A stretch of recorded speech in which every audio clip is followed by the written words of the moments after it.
आला रे आला आषाढ महिना आला. आषाढ महिना चालू होता प्रत्येक मराठी घरामध्ये गव्हाच्या पिठाच्या कापण्या केल्या जातात.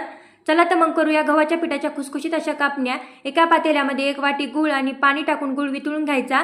नंतर एका परातीमध्ये 2 वाटी गव्हाचं पीठ घ्यायचं. त्यामध्ये 1 वाटी बेसन पीठ टाकायचं. कच्च्या बडीशोपची पावडर, सुंठ पावडर टाकायचं, थोडंसं मीठ टाकायचं आणि कडकडीत गरम तेलाचं मोहन टाकून आधी चमच्याने मिक्स करून घ्यायचं. नंतर हाताने मिक्स करून घ्यायचं आणि यामधल्या गाठी मोडून घ्यायच्या.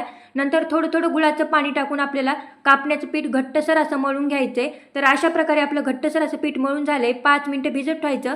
5 मिनिटानंतर हातात एक मोठा गोळा घ्यायचा आणि कोलपाटावर जाडसर अशी पोळी लाटून घ्यायची आहे. जाडसर आपली पोळी लाटून झाली की नंतर यावर खसखस टाकायची. पुन्हा थोडंसं लाटून घ्यायचं आणि चाकूच्या सहाय्याने आपल्याला कापण्या कट करून घ्यायच्यात. संपूर्ण कापण्या कट करून झाल्यात. नंतर गरम गरम तेलात या कापण्या सोडायच्या आणि आलटी-पलटी करून आपल्याला या कापण्या चांगल्या खरपूस अशा तळून घ्यायच्या आहेत. तर तयार आहेत आपल्या आषाढ महिन्यात केल्या जाणाऱ्या खुसखुशीत अशा गव्हाच्या कापण्या.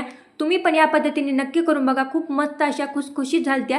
आजचा व्हिडिओ कसा वाटला नक्की कमेंट करून सांगा. आवडल्यास एक लाईक आणि चॅनलला सबस्क्राईब करायला विसरू नका.